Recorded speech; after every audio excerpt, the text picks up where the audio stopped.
This conference will now be recorded.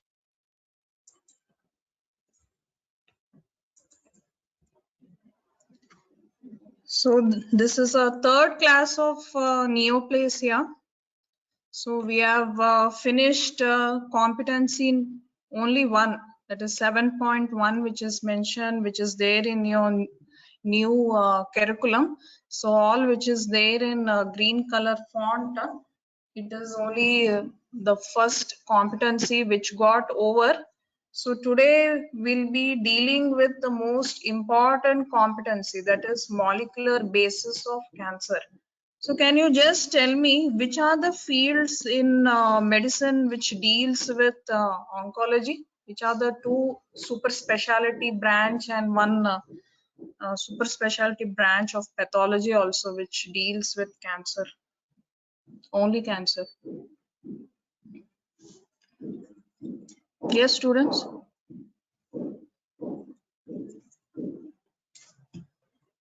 Which are the two super specialty branches and one pathology specialty branch which deals only with cancer? Radiology. No. Radiology also deals with cancer, but which are the two super specialty branches? See, usually they do MD and then they do DM, no? So DM is all considered as super specialty, as well as fellowship courses are also considered as super specialty.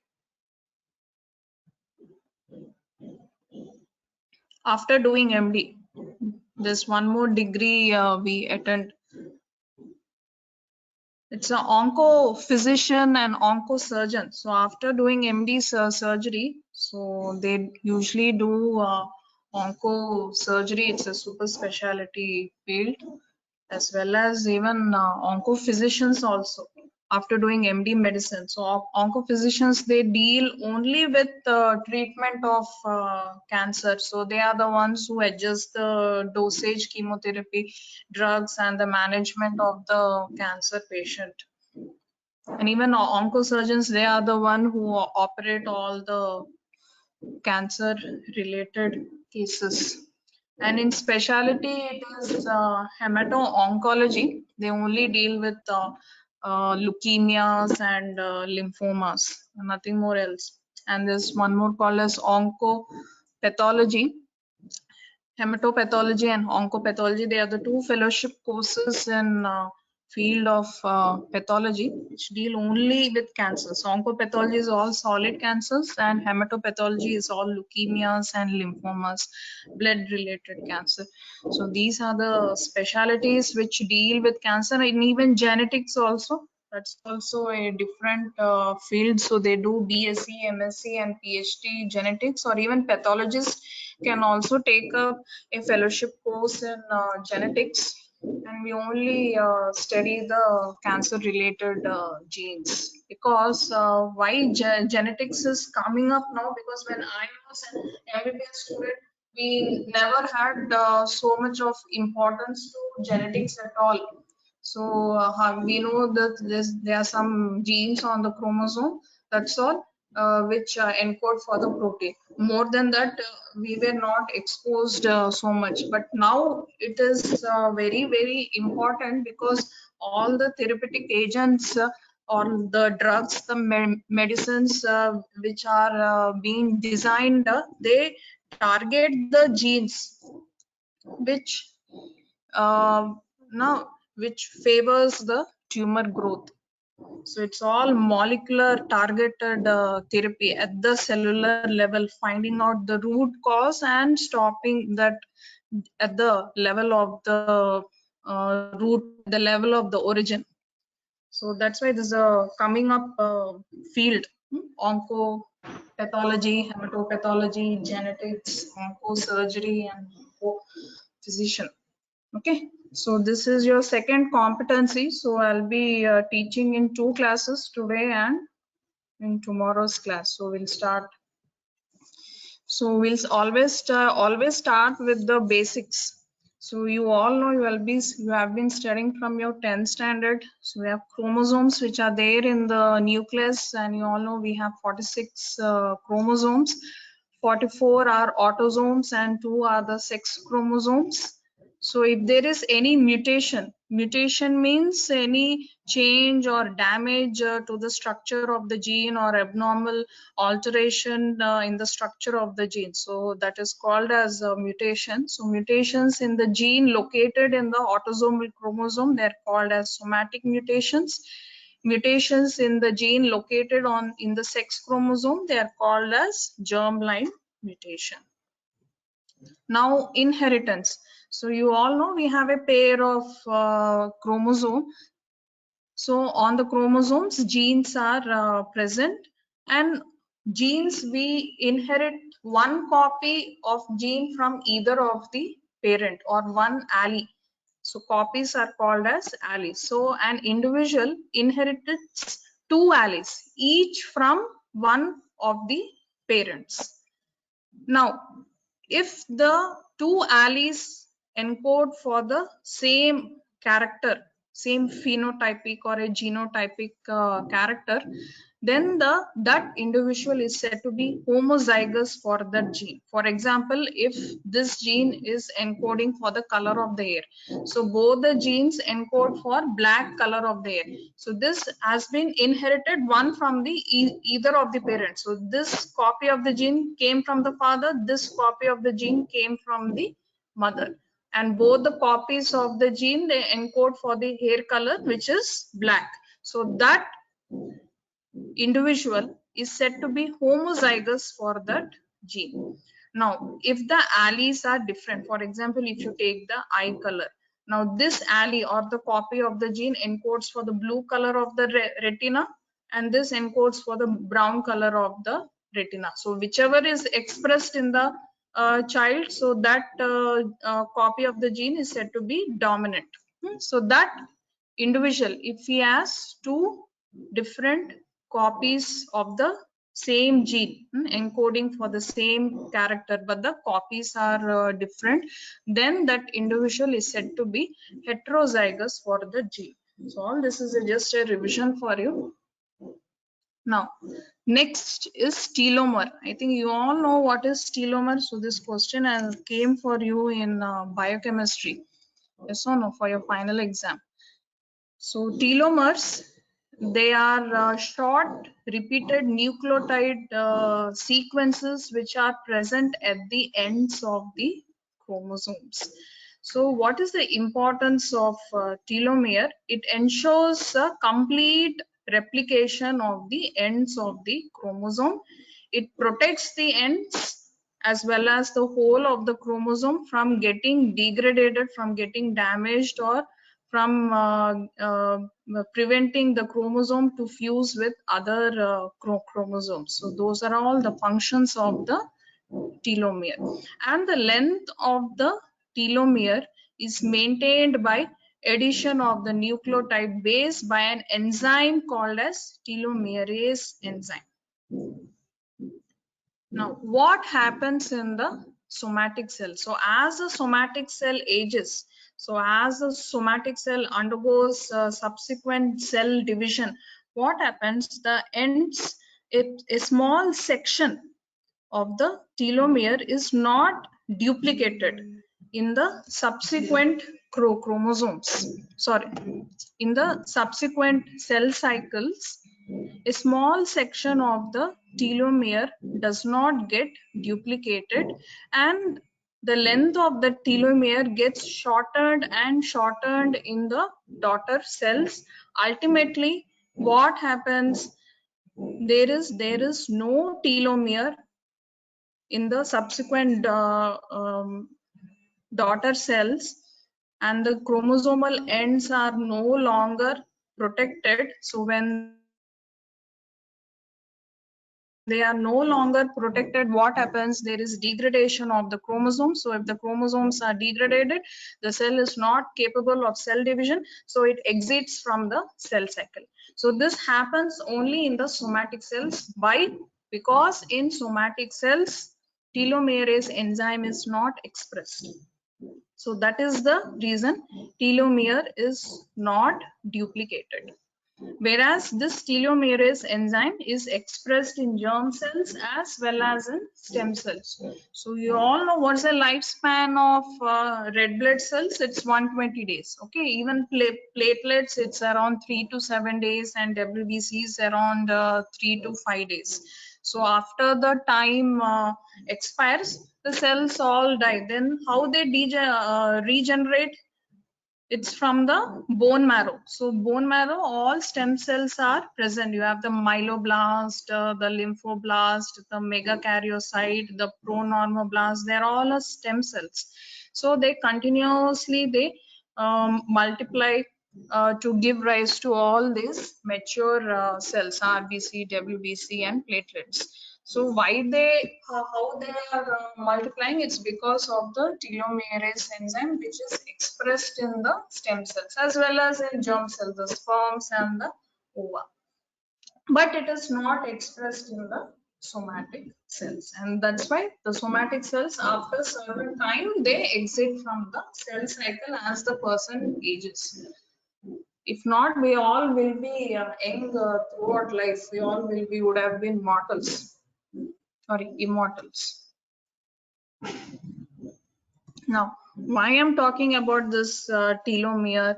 It's because in cancer cells, that is somatic cells, somatic cancer cells, there will be reactivation of telomerase enzyme.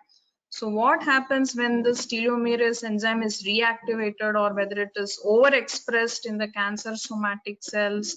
The telomerase does not get shortened at all in subsequent cell divisions in the daughter cell. Instead, there is constant elongation of the telomeres. So if the telomeres are elongating constantly, what happens? The cell is always there in the cell cycle, continuously multiplying, giving rise to new tumor daughter cells. So why it is so important? Because there are some chemotherapeutic drugs which are designed to prevent the reactivation of telomeres, such that telomeres are not duplicated and the tumor growth can be stopped at particular point of time. So that's why this telomere is important in case of cancer. Next. Now, what are these regulatory genes? Now, there are 4 regulatory genes which are the actual target for the genetic damage in etiology of cancer. Now, what are those genes? Now, these genes are present on the chromosome and they encode for the proteins which also goes by the same name. Okay. So, those genes are growth promoting proto-oncogenes, growth inhibiting tumor suppressor genes, genes that regulate programmed cell death, that is apoptosis, and genes which are involved in DNA repair. So we'll go to the first one.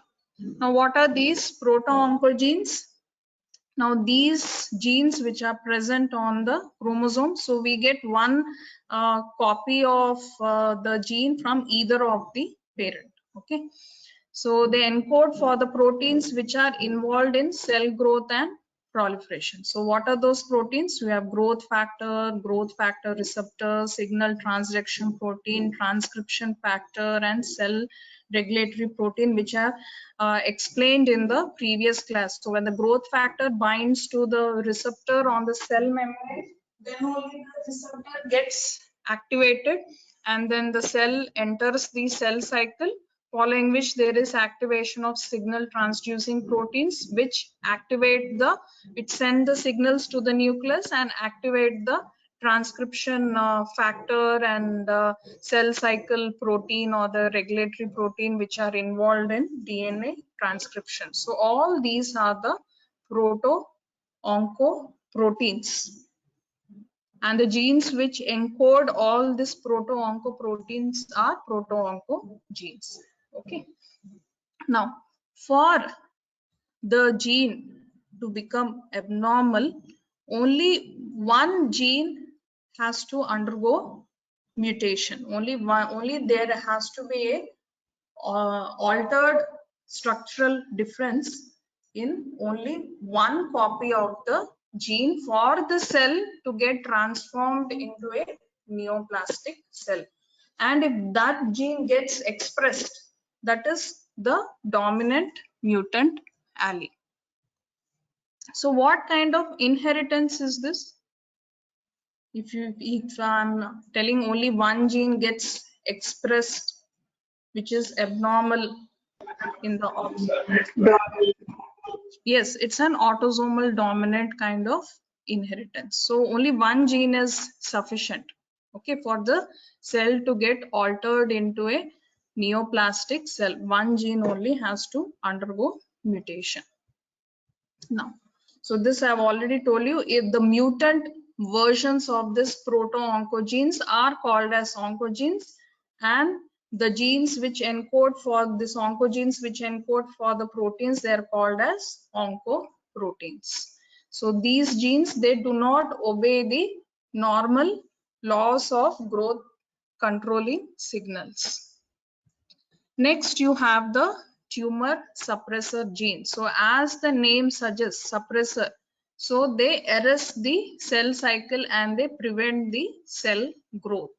Now, for the cell to get transformed into a neoplastic cell, both the genes have to be damaged, have to be mutated for the transformation to occur. Okay, for proto-oncogene, only one allele has to get mutated. The other allele will be normal.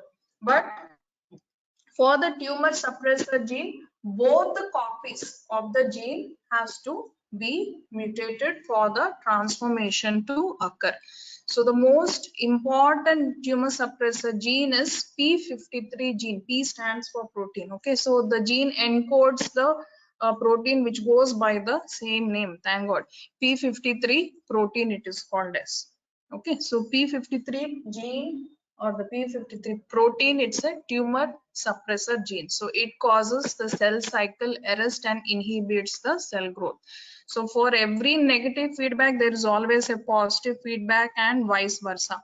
So to prevent the action of this P53 protein, that is cell cycle arrest, there is one more protein called as MDM2 protein, or which goes by the same name, MDM2 gene, which encodes this MDM2 protein. It prevents the action of this P53 gene.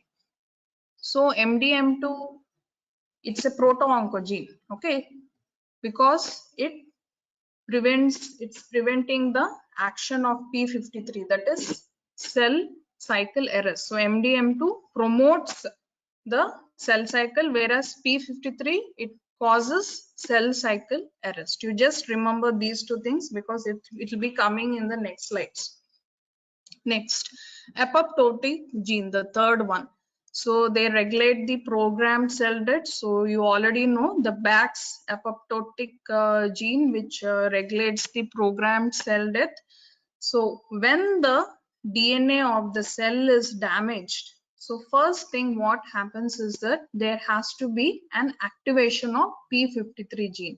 So this P53, the first thing, what does it do? It causes cell cycle arrest. How does it cause? I'll be teaching in the next slides. So soon after causing the cell cycle arrest, it activates the Bax apoptotic gene and causes the cell death. The cell which has the damaged DNA, it exits from the cell cycle and there is cell death of that abnormal cell.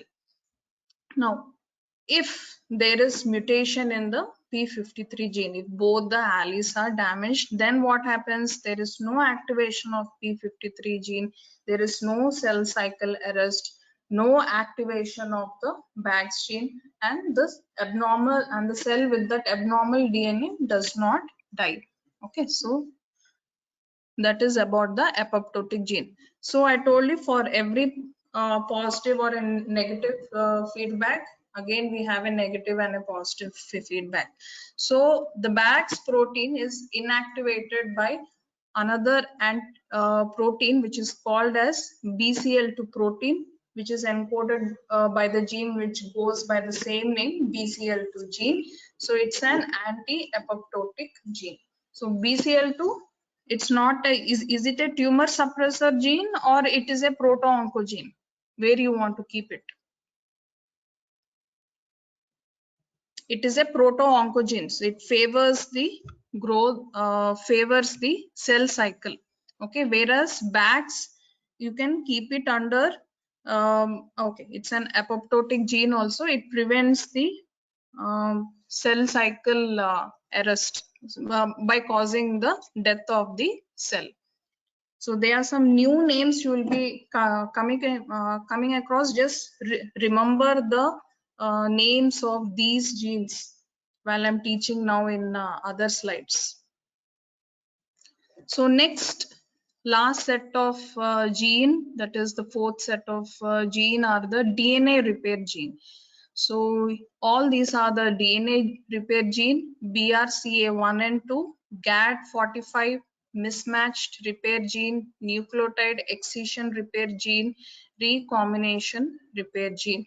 Can you guess the full form of BRCA1 gene? So it's a breast cancer 1 gene, BR breast CA cancer, breast cancer 1 and 2 gene. So the full form of GAD45 is not required, but it's there in Robin. It's growth arrest DNA damage 45 gene. Okay, so if you can remember, you remember, otherwise the full forms are not needed, but the abbreviated forms are, you have to remember. So what these set of genes do, they recognize the damaged DNA and they either remove the damaged DNA or they repair the damaged DNA. Now, if these genes have to be inactivated, then both the alleles of the gene have to undergo mutation for the gene to be inactivated. So if the genes, they do not function, what happens if the damaged DNA is not repaired? What happens? The cell, it replicates with the damaged DNA, and if the cell undergoes one complete cell cycle with the damaged DNA giving rise to daughter cell which have the damaged DNA, then that damaged DNA in the daughter cell cannot be repaired at all. So it is irreversible. Damage can occur and that abnormal cell starts to accumulating more and more mutations. So what do you mean by this accumulation of mutation, which I have told in the previous class also? So for example, now if in this cell there is mutation in the DNA repair gene, okay, and this cell has undergone one complete cell cycle giving rise to daughter cells. Now in this at this stage, this cell accumulates one more mutation. So for example, there is mutation in the apoptotic gene. Okay, next it undergoes another cell cycle. Now this next, the third generation of the daughter cell, there is accumulation of proto-oncogene. Sorry, there is mutation of the proto-oncogene. Then it undergoes one complete cell cycle. Next, you have the fourth generation of the daughter cell. Here, there is mutation in the tumor suppressor gene.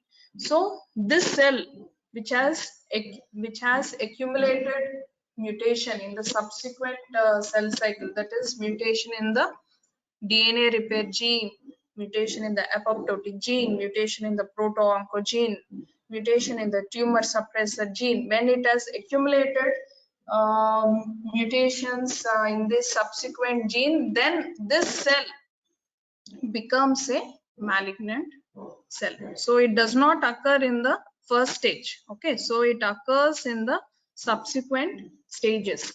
Okay, the transformation does not occur only when there is mutation in the one gene. Only when the mutations in different sets of genes goes on getting accumulated in the cell, then at that stage the cell undergoes a malignant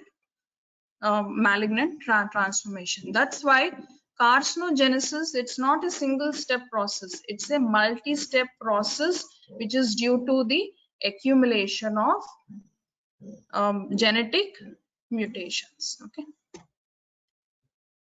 Now, what is the hallmark of cancer? So when there is alteration or mutation in the proto-oncogene, tumor suppressor gene, the DNA repair gene, and apoptotic gene, then there is overexpression or activation of growth promoting proto-oncogene, and when it becomes say mutated, it is called as oncogene. Okay. Next, there is inactivation of the tumor suppressor gene. There is abnormality in the genes regulating the apoptosis, or there is inactivation of the BAX gene. There is defects in the DNA repair gene. There is reactivation of telomerase enzyme in the somatic cell. So there is constant elongation of telomere, and the cell, that abnormal cell, is always there in the cell cycle.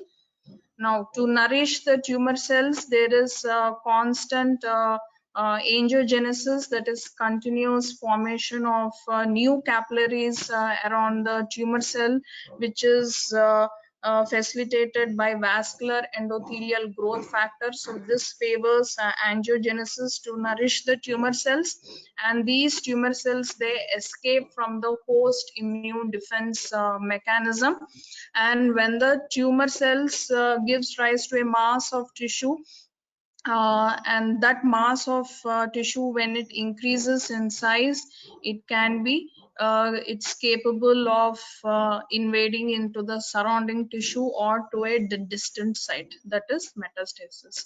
So all these are the features for the hallmark of cancer. Now, all the time I'm telling cell cycle, cell cycle. So what is actually happening in the cell cycle? So this is very important. So when the cell is in resting phase, okay, when it is not dividing, so in which phase it is? It is in G0 phase. Okay.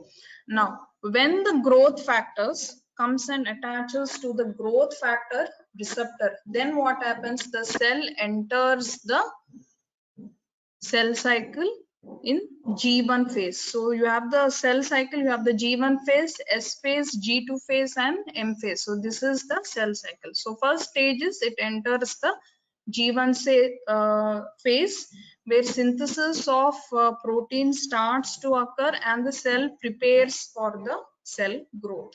And in the S phase, there is replication or the duplication of the DNA. In G2 phase, the protein synthesis is completed and the cell prepares for mitosis. So you have the prophase, metaphase, anaphase, telophase, and ultimately the cell divides into two daughter cells. So this is the cell cycle. Now, just before going into next slides, I just want to highlight about different types of cells which can divide and which cannot divide. Anyway, this has been dealt in the healing chapter. It's there in that healing chapter. So you all know they are labile cells, stable cells, and non-dividing cells. So labile cells are the ones which are continuously there in the cell cycle, because there is constant and continuous shedding of stratified squamous epithelium of the skin. Our skin goes on getting shedded. Okay, we will be getting injured, and the skin epithelial cells, they shed and again they regenerate very fast. And oral cavity, vagina, cervix, the columnar epithelial cells of the GI tract, okay, there is constant shedding of the mucosal epithelial cells. The endometrial glands in the uterus, whenever there is menorrhagia, all the glands get shed and again they get regenerated. So ducts of the salivary, pancreas, bile, the transitional epithelium of the urinary tract, and I already said before, the hematopoietic cells, the myeloblast, lymphoblast, monoblast, pronormoblast.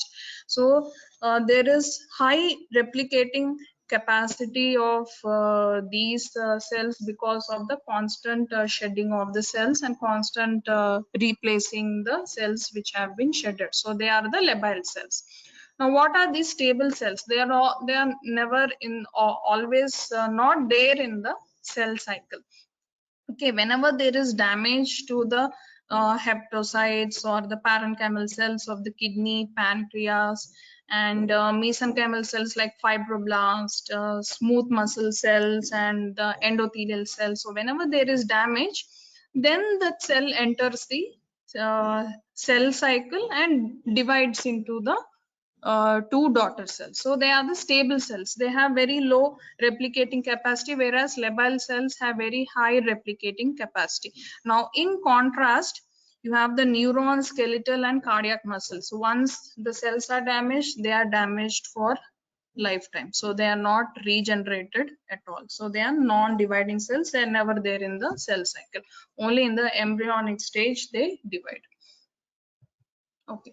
So I've told about the cell cycle. Okay, the 4 phases of cell cycle: the G1, S phase, G2, and the M phase. That is the mitotic phase. So what are the proteins which allow the cell to progress from G1 to M phase and helping the cell to divide into the 2 daughter cells? You just note down these things, because you have to know where these proteins play a role in the cell cycle. So you have cell cycle promoters, that is cyclin D, cyclin E, cyclin A, and cyclin B. Next you have CDK, that is cyclin dependent kinase 2 and 4. So this is a positive feedback, so which promotes the cell cycle. So for every positive feedback, you have a negative feedback. So these are the inhibitors of the cell cycle. They cause cell cycle arrest. So what are those? They belong to 2 families, the CYP and KIP family. So you have P21, P stands for protein. So 21, 27, and 57. INK4 bar ARF. So abbreviated form is sufficient. So we have P16 and P14. P16 belongs to INK4 and P14 belongs to ARF. So these are the proteins which promote the cell growth, and these are the proteins which causes cell cycle arrest. Okay, so have you noted down? So now comes the very important part which forms the molecular basis of cancer. So now I've come to the actual part. Now, when the cell is in resting stage, so why the cell is in resting stage? What is the first thing? What is not getting attached to the cell, which makes the cell in the resting stage? It's already mentioned there. Pardon? Yes, ma? It's already there on the PowerPoint. What is not getting attached? Growth factors. Yes. So the growth factor is not getting attached to the growth factor receptor. So that is the one reason why the cell is in resting phase. And there is one more reason also. There's one protein called as retinoblastoma protein or RB protein, which is present in the nucleus of the cell. So this protein is in activated state in the when the cell is at rest. So what function it is performing, why it is in activated state? So this RB protein, it binds to a transcription protein, which is E2F. E2F is a transcription protein which causes nuclear transcription and which favors DNA synthesis so that the cell can progress in the cell cycle, dividing into 2 daughter cells. So when the cell is in the resting phase, so not only the growth factor does not get attached to the receptor, but also this RB protein is in the activated state, performing the function which is it binds to this E2F transcription factor and prevents the function or the activation of this E2F transcription factor. So it binds with the help of one more protein. The full form is not required, that is DP1 protein.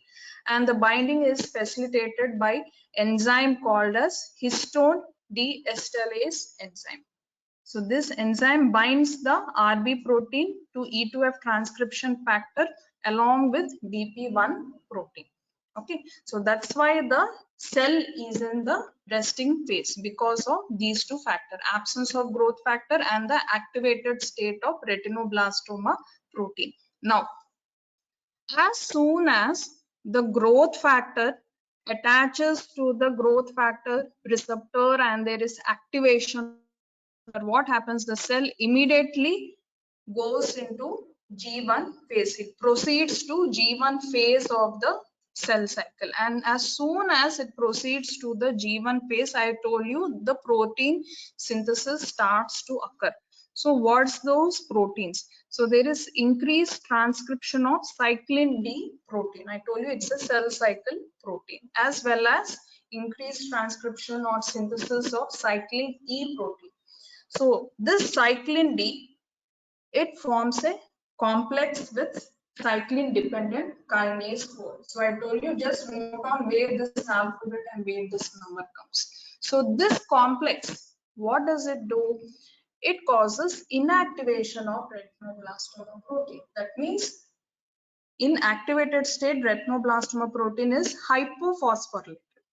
So it causes phosphorylation of this retinoblastoma protein. So that's why I mentioned P. P is phosphorylated retinoblastoma protein. When it is phosphorylated, it becomes inactive. So what happens when it becomes inactive? E2F transcription factor is free. Okay. So RB protein is not there. It is not there to the inhibitory effect of RB protein on E2F is not there. It's lost. Why? Because RB protein is inactivated. It has become useless now. So E2F transcription factor is free now. Okay. And this E2F transcription factor in turn causes the binding of cyclin E to CDK2. So when this binding occurs, then the cell prepares for DNA synthesis and it progresses from G1 to S phase. So have you understood this? Yes or no? Yes. So when I tell you phosphorylated RB protein, is it in activated state or inactivated state? Inactive. Very good. So why it is in inactivated state? What function it has lost? What function it has lost? Binding with E2S. Yes, the inhibitory effect on E2F is lost, and E2F is a very important transcription factor which allows the cell to proceed in the cell cycle, that is from G1 to M phase. Next, in the S phase, so this E2F, I told you, very important transcription factor. It causes increased levels of or increased synthesis of cyclin E, so that the cyclin E combines with CDK2, and this complex, it stimulates the DNA polymerase enzyme in the S phase, and that's why DNA synthesis occurs in the S phase. S stands for synthesis, and the cell further progresses from S phase to G2 phase. Now, in the G2 phase also, you have the E2F transcription factor, which increases the levels of cyclin A transcription, so that the cyclin A binds with CDK2 and the cell progresses from G2 to M phase. Okay, it progresses up to the prophase of the M phase. Then at this stage, there is activation of one more protein called as protein phosphatase protein. So this, protein phosphatase enzyme. So this enzyme causes activation of cyclin B and CDK1. So once this complex gets activated, what happens?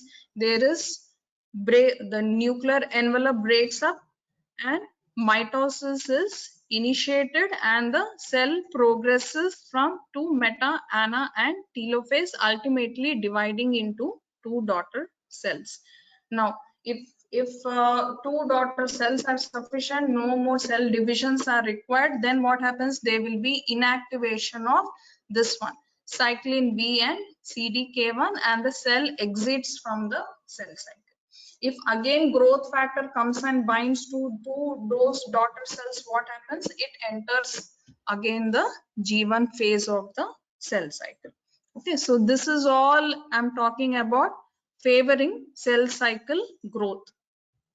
Now coming cell cycle arrest. So that's a positive feedback. Now we'll come to the negative feedback.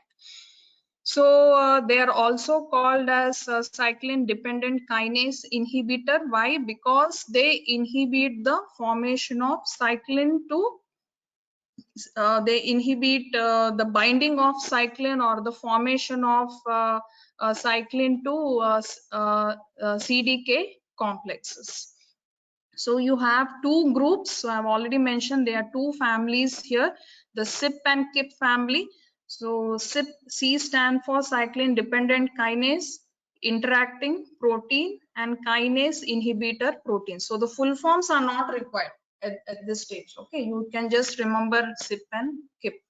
So under CYP and KIP you have P21, 27, 57. And this I've already mentioned. So we will see how this causes cell cycle arrest. So whenever there is cell stress, so what do you mean by cell stress?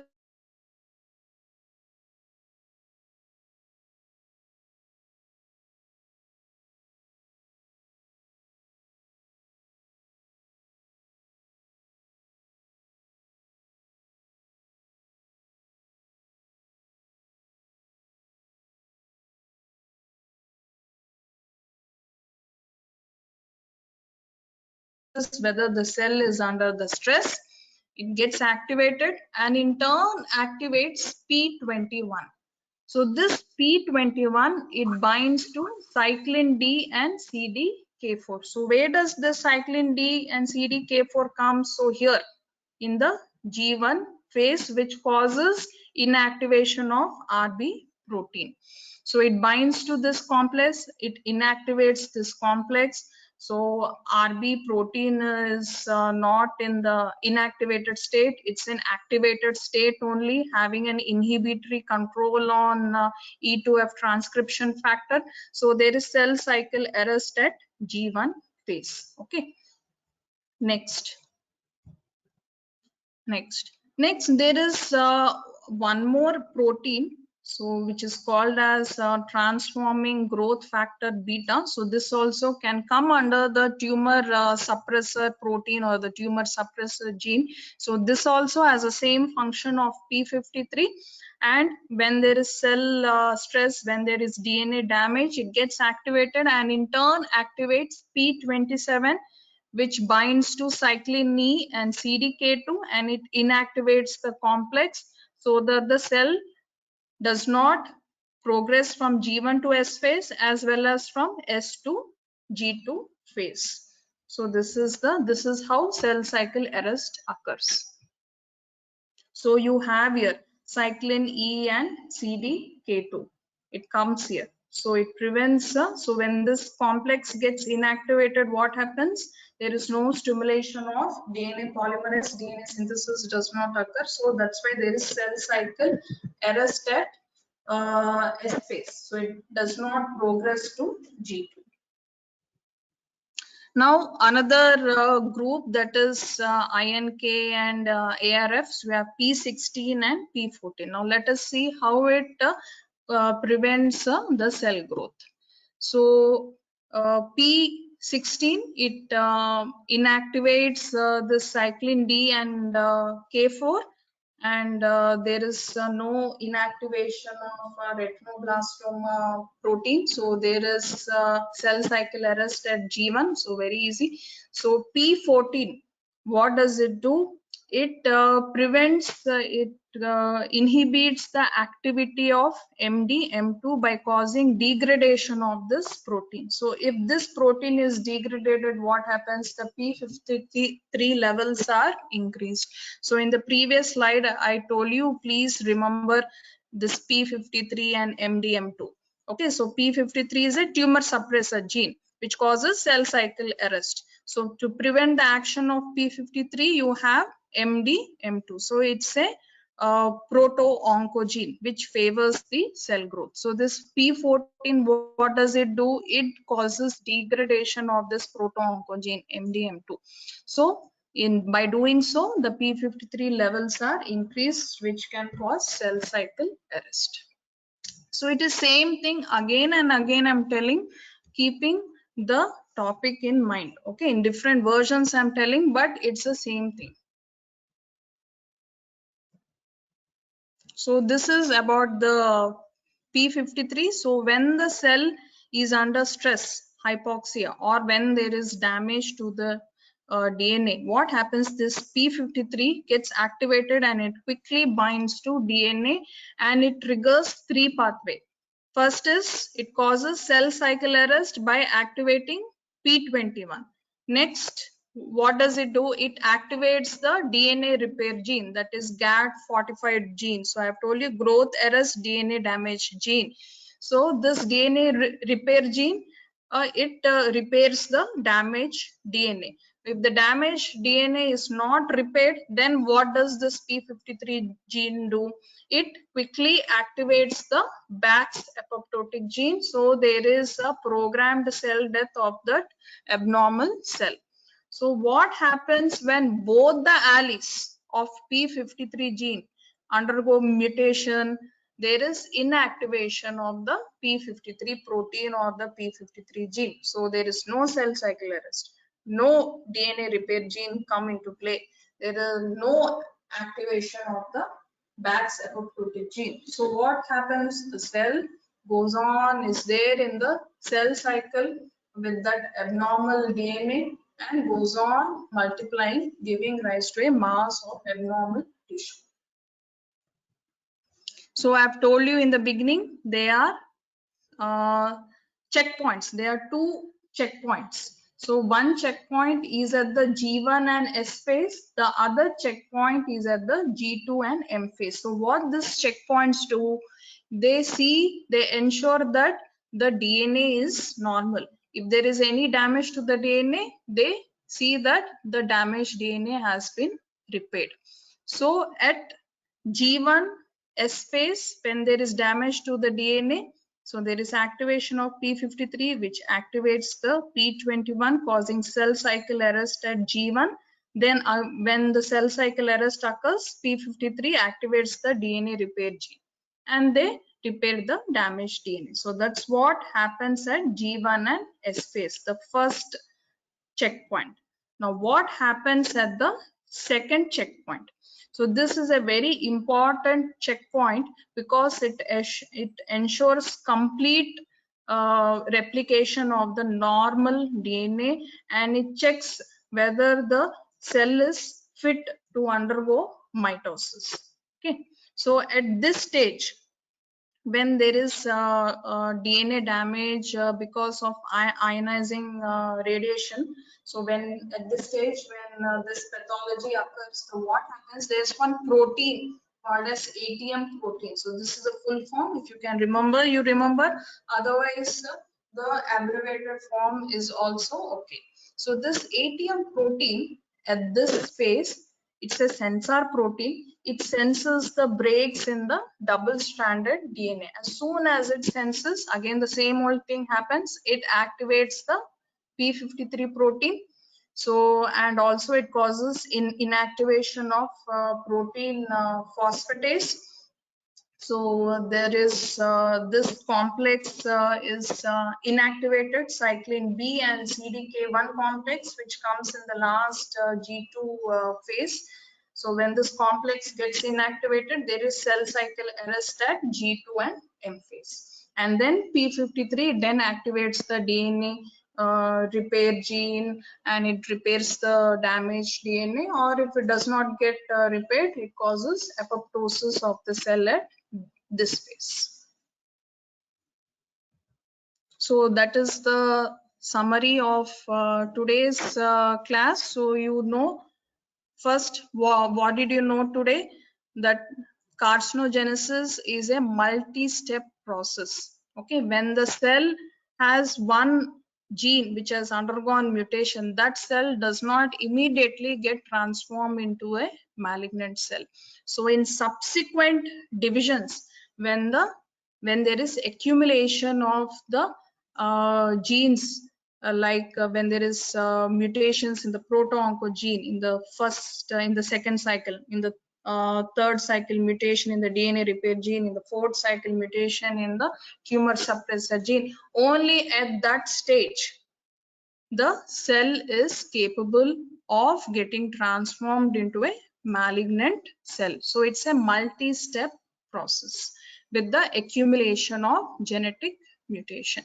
So you have 4 sets of genes. What I told you: proto-oncogenes, tumor suppressor genes, DNA repair genes, and apoptotic genes. For proto-oncogenes, only one allele is sufficient to get mutated for the cell to get transformed, whereas in others both the alleles have to undergo mutation for the cell to get transformed. In case of proto-oncogene, if it is mutated, there is overexpression of the gene, okay, the abnormal gene.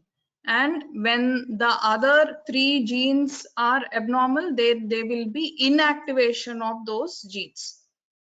So what are those genes? Retinoblastoma gene, tumor suppressor. P53, tumor suppressor. P16 and P14, so they cause cell cycle arrest. Bags gene, the apoptotic gene. BRCA1 and 2 gene, it's a DNA repair gene. So there will be inactivation of all these genes, which can cause cell cycle arrest, apoptosis, or cause DNA repair.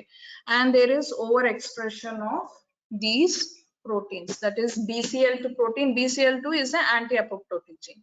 Cyclins and CDK are the cell cycle proteins, and MDM2. So MDM2, it has an inhibitory effect on P53. So there is overexpression of this, and also there is overexpression of telomerase enzyme in the somatic cells, leading to constant elongation of telomere, and the cell is always there in the cell cycle. So these are the new things you have learned in today's class. So that's about today's class. I think you can see the shade. So half I shaded because only half of molecular basis is over today, and other half, remaining half, is for the tomorrow's class. Okay, that's all for today's class. Any doubts you have? So it's 10:50, so that's why I wanted to start early. Any doubts?